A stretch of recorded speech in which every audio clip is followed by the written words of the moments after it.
Olá, meus irmãos, a paz do Senhor para todos. Deus abençoe todos os irmãos. Mais uma vez estamos aqui no canal para compartilhar com todos os irmãos a palavra da parte de Deus. O texto em que nós estaremos fazendo menção hoje encontra-se no livro de Isaías, capítulo 38, a partir do versículo 1.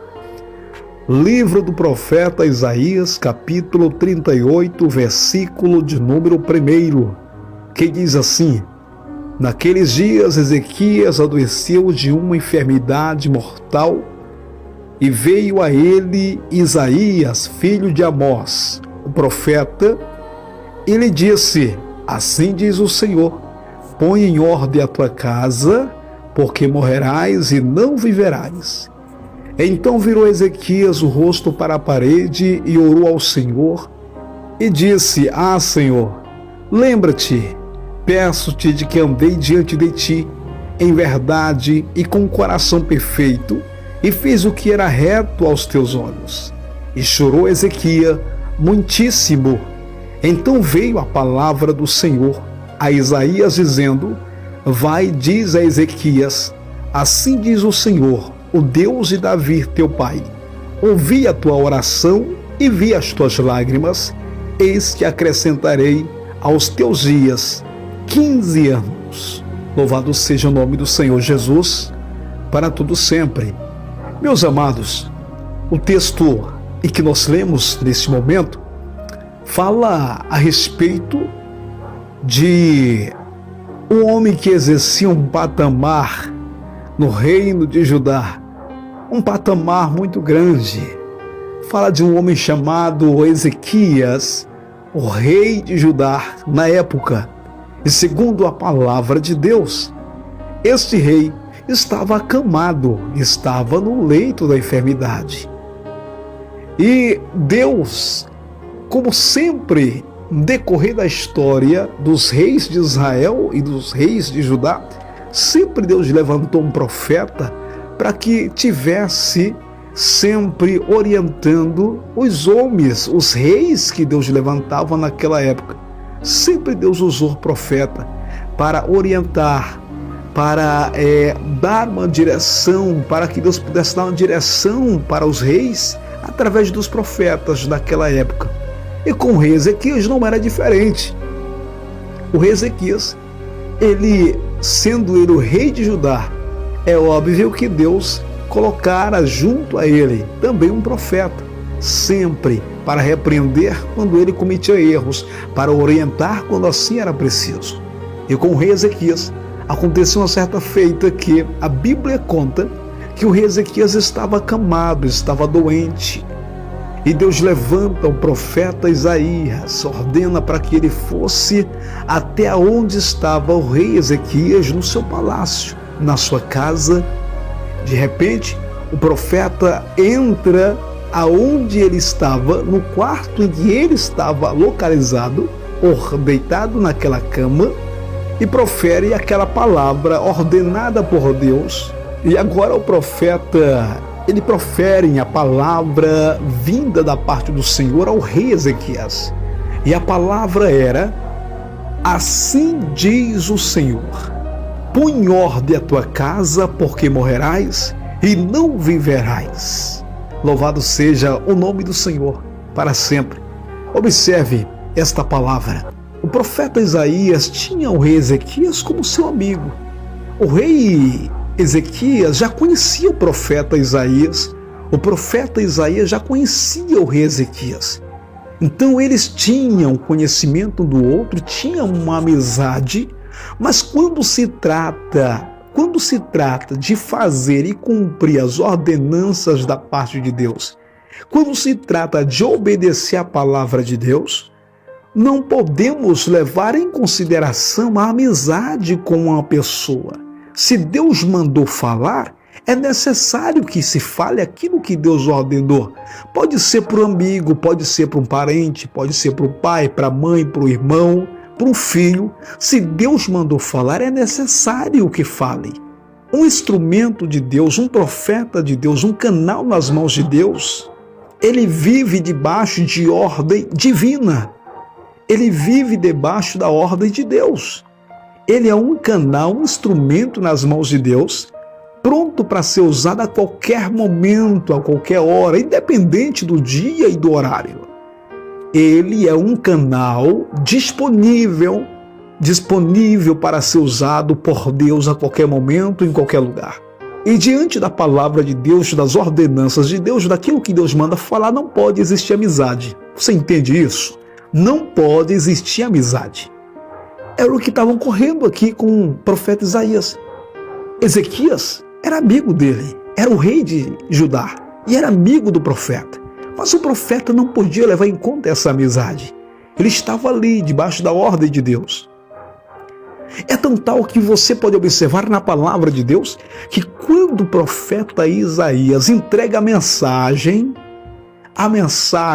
para o rei Ezequias, a sentença vindo de Deus para o rei Ezequias, a Bíblia fala que o rei Ezequias vira o rosto para a parede e faz uma oração rápida, mas objetiva. A oração do rei Ezequias foi uma oração rápida, mas objetiva, com propósito e com sinceridade. Observe o versículo de número 3. Ah, Senhor, lembra-te, peço-te, de que andei diante de ti em verdade e com coração perfeito, e fiz o que era reto aos teus olhos, e chorou Ezequias muitíssimo. Agora eu quero chamar a atenção sua para algo aqui interessante. Algo interessante. Você pode perguntar, o que estava de errado com o rei Ezequias? O que tinha de errado com o rei Ezequias? Pelo que a palavra de Deus nos mostra, não havia nada de errado com o rei Ezequias. Ele estava chorando muitíssimo por conta de que Deus havia falado que ele iria morrer. Ele iria morrer, mas antes que isso viesse a acontecer, era necessário que ele colocasse em ordem a sua casa. A sua casa precisaria estar em ordem antes da sua partida. Mas ele olha, vira para a parede e faz uma oração, se retratando com Deus, não que ele tivesse em pecado, não que ele tivesse errado ou na prática de um pecado, não. Mas o problema não era com o rei Ezequias. O problema era com a casa do rei Ezequias. É óbvio que, como uma pessoa, o cabeça da casa, ele estava deixando a desejar. Ele estava perdendo o controle da situação. E Deus exigia dele ordem na casa. Deus exigia do rei Ezequias para que ele colocasse ordem na casa. Porque aquela enfermidade na qual ele estava acometido iria levá-lo à morte. Mas antes que isso acontecesse, era necessário que ele colocasse a casa em ordem. Observe o texto, onde ele fala da sua fidelidade para com Deus. Versículo de número 3. Ah, Senhor, lembra-te, peço-te de que andei diante de ti. Em verdade, observe que o rei Ezequias, ele andava diante de Deus, em verdade, e com o coração perfeito, e fez o que era reto aos teus olhos. E chorou Ezequias muitíssimo. O que havia de errado de fato com Ezequias? Com ele não, mas com a casa dele sim. Estavam muitas coisas fora dos lugares. Muitas coisas estavam em desordem que precisava ser organizado. Mas quando ele ora a Deus, quando ele chora na presença de Deus, quando ele se quebranta na presença de Deus, isso chama a atenção de Deus. Isso atrai a atenção de Deus. Porque aquele choro não foi um choro com fingimento, não foi um choro com falsidade, não foi lágrimas apenas exterior, mas foi lágrimas também interior.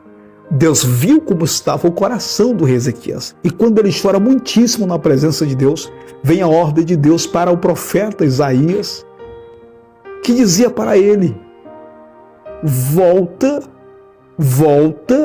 Olha, ele já não estava mais lá dentro do local aonde o rei Ezequias estava.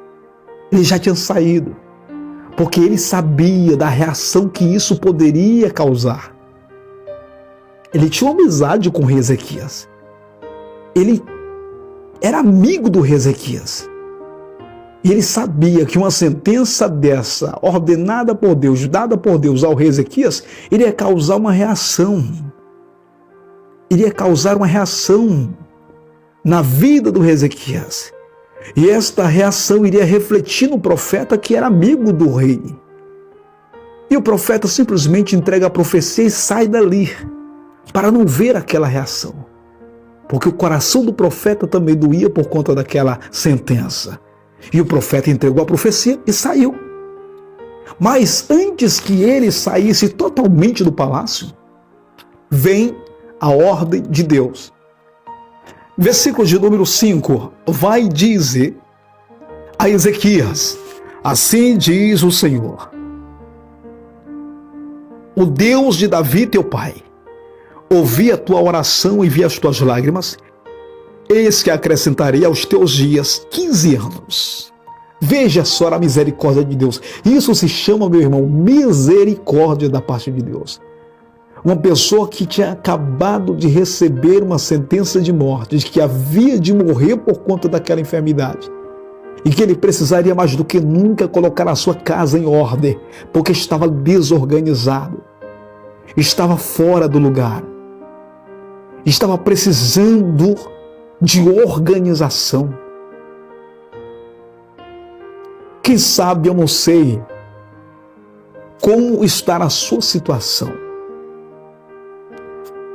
Se tem uma coisa, meu amado, que Deus deseja e quer e cobra de cada um de nós, que nós mantemos a nossa casa em ordem.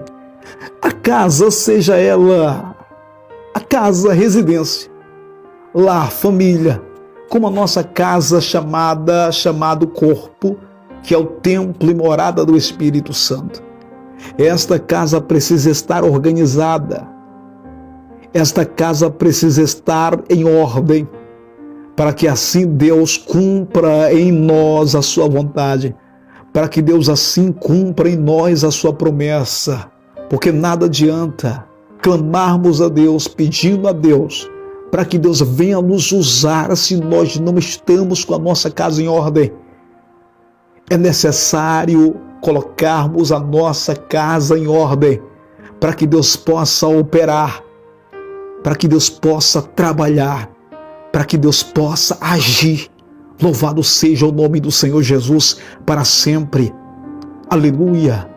Glória a Deus.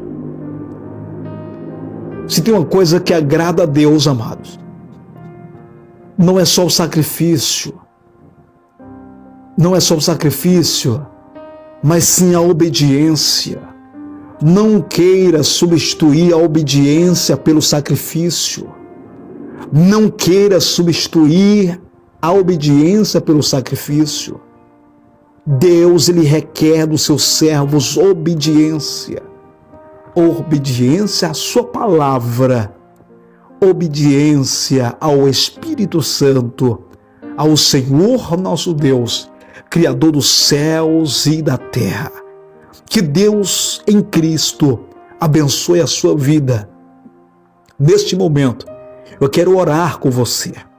Eu quero orar por você, para que Deus ele possa ter misericórdia da sua e da minha vida também.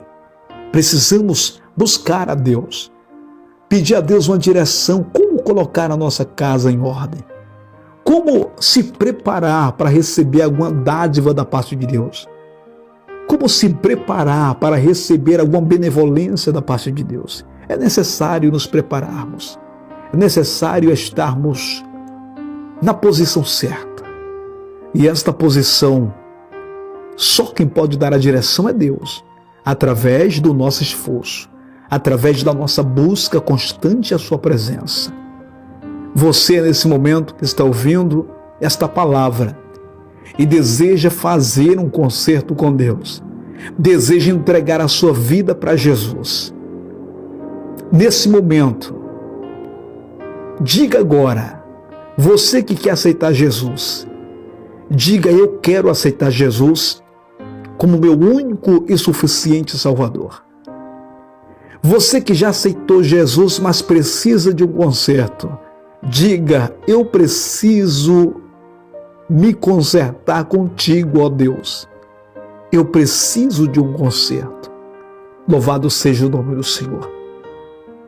Você que está aceitando Jesus, diga comigo: Senhor Jesus, eu te aceito como único e suficiente Salvador da minha vida. Perdoa todos os meus pecados. Me lava com teu sangue precioso. Escreve o meu nome no livro da vida e me recebe como teu filho amado e querido e escolhido do Senhor. Aleluia! Louvado seja o nome do Senhor para todo sempre. Meu Deus, meu Pai, neste momento, Senhor, eu quero aqui, Deus, te apresentar cada pessoa que está ouvindo agora esta palavra. Eu quero te apresentar cada homem, cada mulher que nesse momento pararam para ouvir esta palavra da parte de Deus. Esta pessoa que te aceitou como Salvador de sua vida. Que o Senhor nesse momento possa perdoar os pecados dele, perdoar os pecados dela. Escreve, Senhor, o seu nome no livro da vida. Lava com teu sangue precioso, Jesus. Espírito Santo, a partir desse momento, faça morada nesta casa. Coloca esta casa em ordem para que possa receber de Deus os dons espirituais, para que possa receber de Deus orientação da parte do Senhor a todo momento, a todos os dias. Meu Deus, esta pessoa que está fazendo um concerto contigo, meu Deus, que o Senhor possa fortalecer esta aliança, que o Senhor possa, meu Deus, fortalecer esta comunhão desta pessoa para contigo agora.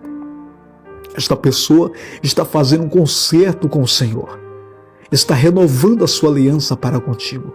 Perdoa os seus erros, as suas falhas, os seus pecados. Renova o seu nome no livro da vida, Senhor.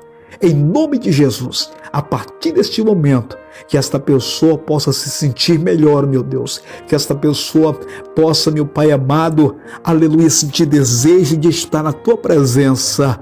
Em nome de Jesus, teu Filho, eu te peço essas bênçãos e te agradeço. Amém e amém.